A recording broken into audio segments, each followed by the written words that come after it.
I'd like to welcome our next speaker. Evan Faulkenbury is an associate professor of history here at SUNYCortland. He is a researcher and author who firmly believes that history is not just for academics, it is important to everyone. And he has some ideas on how to make it important to everyone.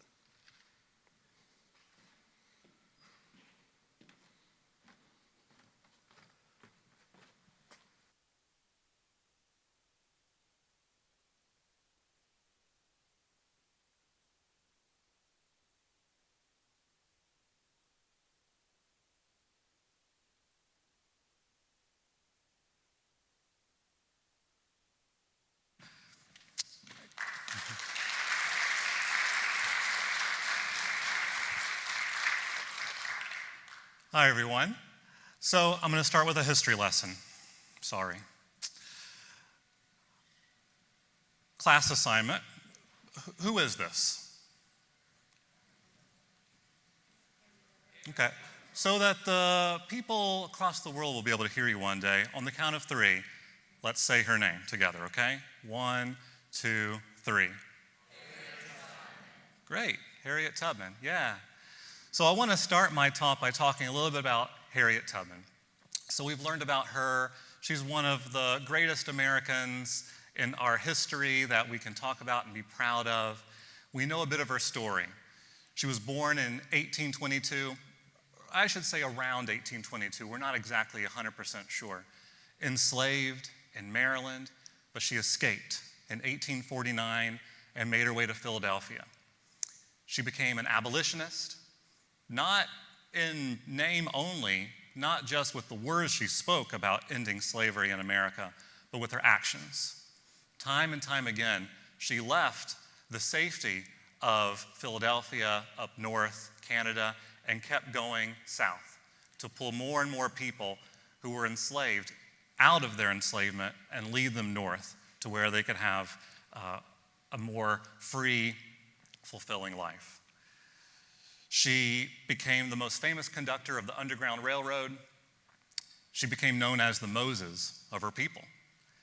After the Civil War, this is the part where her life isn't so well known about. We kind of think of her history as being Underground Railroad, Civil War, that's it. But she lived for another half century right here in central New York, in Auburn.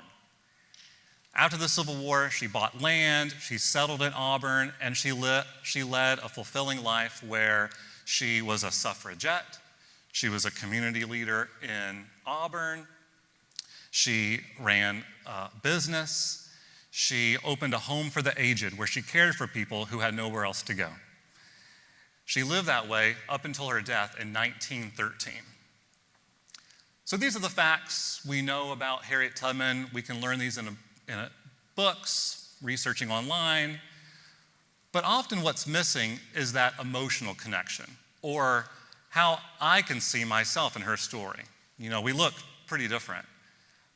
How can I see myself as part of Harriet Tubman's larger journey and story?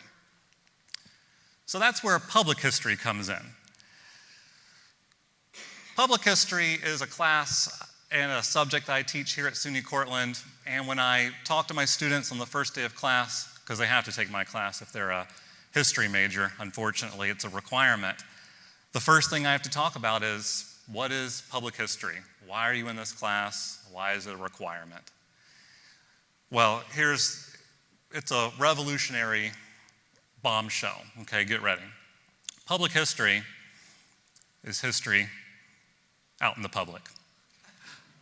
But even a little bit more to it than that. You can see from the word cloud behind me, it's history in museums, historic sites you can go visit, going on walking tours, going on historically based ghost tours, artwork, comics, historic preservation. There's dozens and dozens of ways that we experience history in real time out in the world. Not so much in books and in classes, but the way we experience history through tourism, through visiting places, through having fun a lot of times to learn about the past and make it applicable for our lives today. And that's what is partially missing from the story, not just of Harriet Tubman, but for any story in history. Too many people think that learning history is all about memorizing boring facts, trying to do the best you can on your exam, and then just dumping the information out of your brain and carrying on with your day. But public history asks us to do a bit more, to internalize it, to have fun with it, but also to think through why it has meaning for our lives today. So I was a little cheeky earlier when I said that public history is history in the public. But a better way to think of it is that history, public history, is history for people who don't like history.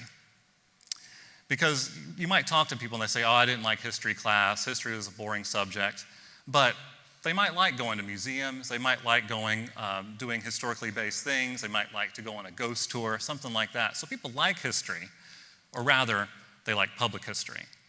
And it's public history that invites us not only to learn about Harriet Tubman, but public history lets us have a sense of a shared past. And so there's 4 main principles of why public history matters today. The first is that it invites us to think about our shared stories.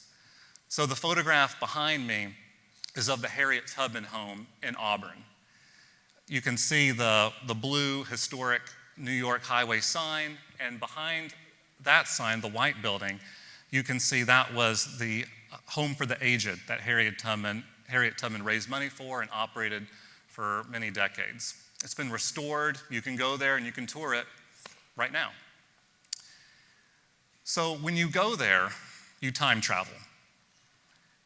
We think about time travel as sci-fi, something that's impossible. But when you think about it through public history, it's very much possible.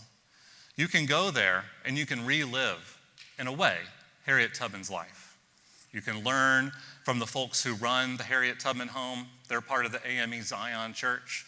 You can learn about her story. You can learn about the bricks that she made on her own property. You can learn about this building that she built. And you can learn about the larger impact of her life. And you can start to see yourself in that story. Public history is all about shared stories. Secondly, public history is all about shared authority.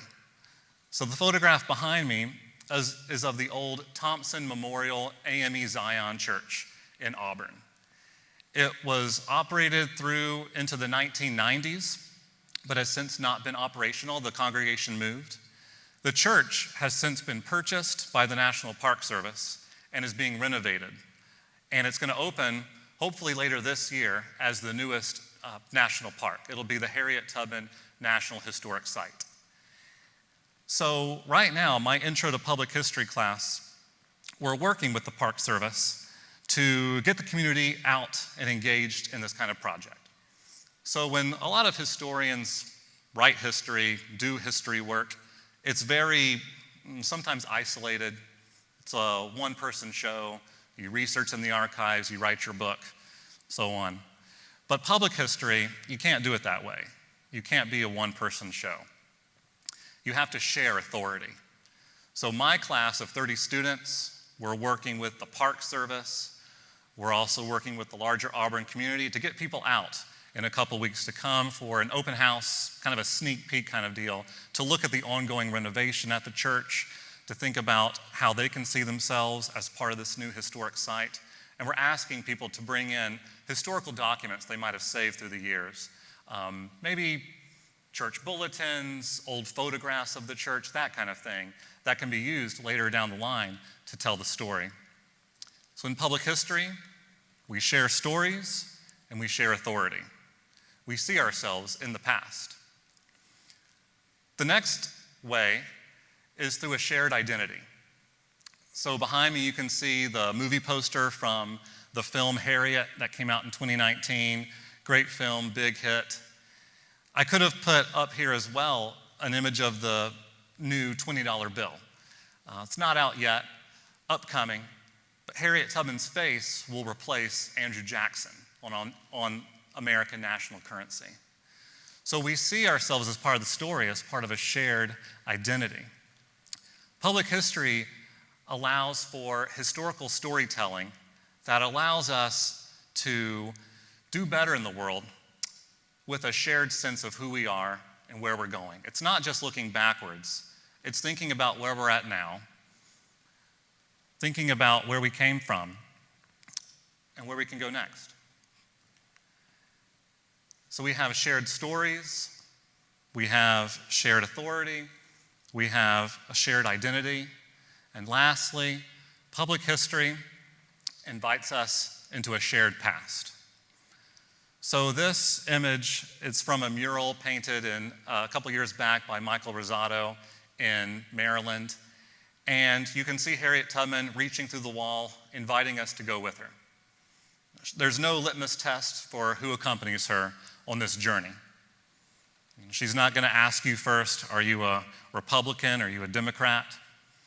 She's not going to ask, what's your race, what's your nationality, what's your religion? It's an open hand, an open invitation. This kind of shared past helps make public history so relevant for today. It's not just about memorizing the life story of Harriet Tubman, the facts of her life. It's more about going with her. Maybe this is a bit dreamy, but public history can help us cut through partisan divide. It can help us get over the kind of climate nihilism that is so rampant today. Not that I'm not trying to downplay it, but sometimes we get so consumed with the problems of our own personal lives or the United States or wherever in the world we're coming from, whatever country we're coming from, that it can be hard to see why history is relevant anymore. Better to focus on the now, because what else can we think about? The public history tries to cut through that fog a little bit. Not through reading textbooks and going to class and passing exams, but rather going on a journey. Understanding how the past is still relevant to our lives today. It's through that kind of feeling about the past, that kind of emotional connection that we can reclaim for ourselves, a level of empathy where we feel how other people have walked. We can feel how it might be to walk in other shoes. So for a final call to action, what can we do? Where do we go from here? It's the easiest, and I hope the best assignment you can ever get. Go to museums. Go to historic sites. Go on tourism visits to historic districts. Visit places that try to interpret the past, because these places are participating in public history through shared stories, shared authority, a shared identity, and a shared past. They're actively trying to reach you and say, this is why this history matters. So go to museums, go to historic sites, learn about the past, not just rote memorization, but think about where you are in the story as well. And that's what public history really means. Thank you.